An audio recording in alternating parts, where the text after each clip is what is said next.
and let's see what's under that dress. Adolf Hitler perpetrated the Holocaust. May I have your attention, please? Thank you. What scares us is... You're scaring me! You're talking about trying to find a solution to your problem. You're trying hard to do that. And we're tuning you right out. We're arguing with you. We're not agreeing with anything. We're not trying to give you a chance. You constantly speak of injustice in the country. All have equal opportunity.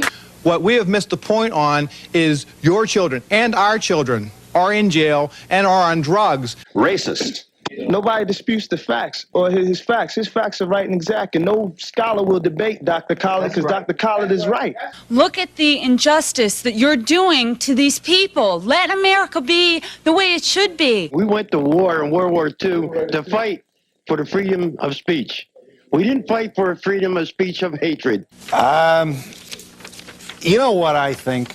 Is Jesse Jackson a boot-licking, homogenized nigger?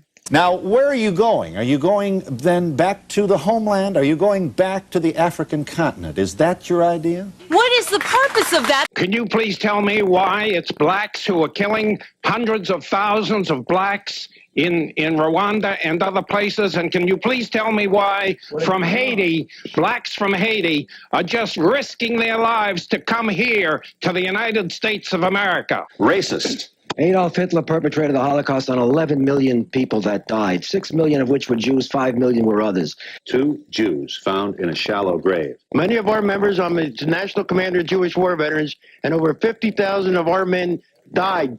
They're fighting for your right to free speech here now. Jew bashing that so excites your largely male audiences. We need to talk about how to get our children off of drugs. You just condemned all Jews with that observation. You're coming very close to saying that, that Jews control the media. Black people have been robbed, as I said earlier, of a knowledge of self. And when you rob people, sir, of a knowledge of self, then it means that they start to take on the characteristics and the nature of their oppressor and their colonizer.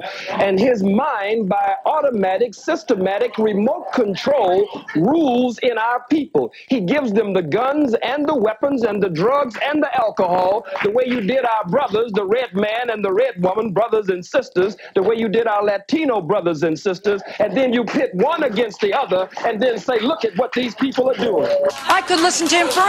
It's really scary hearing what you're saying. I'm very scared. Are you seriously presenting yourself as a man interested in the future of your people with this kind of rhetoric? If what he's saying is not true, let's bring somebody forward to prove him to be a liar. His attempt to incite violence by preaching bigotry and hatred must be swiftly and forcefully condemned by this body. You want to show that? What is that? Is that a...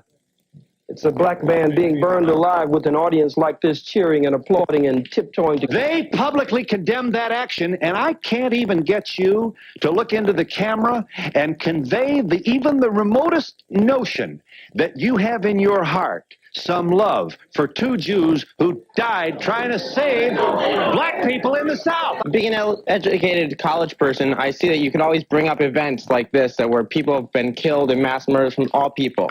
Did he tell you he was Jewish? Okay, so let me understand this now. We're going to come up with several billion, I assume, huh? I think you've given up. I am terrified that even you, someone who's obviously educated, has given up. But this gentleman up here is throwing prejudice towards white people only, and it's unfair. Would you believe, Mr. Muhammad, that the Jewish war veterans that I'm proud to represent took this issue on, and we have condemned the United States Navy as it relates to the deaths of these sailors, and we have condemned them for their continuance dishonorable discharge of these black sailors. I ask you, Mr. Muhammad, what have you done on this specific issue? I don't understand Islam. I am a Christian. You love a man who randomly killed 6 people on a commuter train? Let's learn off the past and not make high school comments like yours and put down Hitler-like manners and try to form peace and learn off the past and from the future. They'll always find some Negro, some boot-licking, butt-licking, buck-dancing, bamboozle, half-baked, half-fried, sissified, punkified, pasteurized, homogenized nigger that they can trot out in front of you. But I am a Christian, and you mentioned Jesus. Let's go back historically and see what Jesus did. Jesus died for me, and he died for you. Jesus is a God that loves all men, and all men are created equal. I just like to say that I have nothing against you or any of your brothers, or should I say puppets, that react this way. If you and I get the exact same rating for a position, do you know what? You get it. And do you know why? Because you're black. Just one of the comments that provoked the Anti-Defamation League to take out a full-page ad in the New York Times and other newspapers. What the ADL did essentially was publish in the New York Times some of the things that you said. Here's a part, this is an audio tape, of part of your speech to Kane College last November that created such furor. Some Jews have been responsible for characterizing black people as clowns and buffoons using the movie industry to get that message over. Clowns and buffoons using the movie industry to get that message over. Regarding the loved ones of two Jews who lost their lives. First of all, with regard to the last speaker, the NAACP was partially founded by Jews. You do not support, then, Nelson Mandela's strategy in the struggle to free black people in South Africa? What is the purpose of that? So this is our attempt to give you an opportunity to express yourself and ask Minister Farrakhan to respond. The direction that you're pursuing seems to be a complete reversal from the direction that Martin Luther King was going into. What do you want to separate everyone for? Some of my best friends are black people. You're not Martin Luther King. There is no racism in this heart. I think you should be thanking God that you live in this country. This is high school stuff. I am so sick and tired of this chip that you're carrying on your shoulder. I was raised to be white, black. I was raised to be equal to anyone. This is the only country on the face of the earth where black, brown, white, polka-dotted. Eldridge Cleaver once said, if you're not part of the solution, you're part of the problem. I'm so scared to go out in the world next year because I was never a prejudiced person until I'm listening to you. There's an immature sort of failure to really get out of the old Beavis butthead kind of environment. I am not prejudiced. Half of the white population does not support KKK.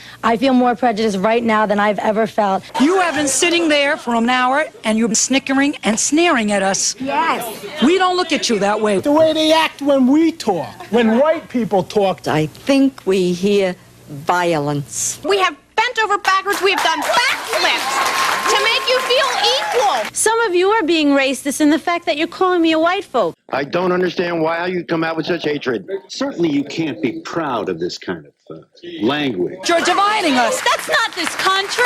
Listening to you, you are so prejudiced. Doesn't make you bad, but that's what you are.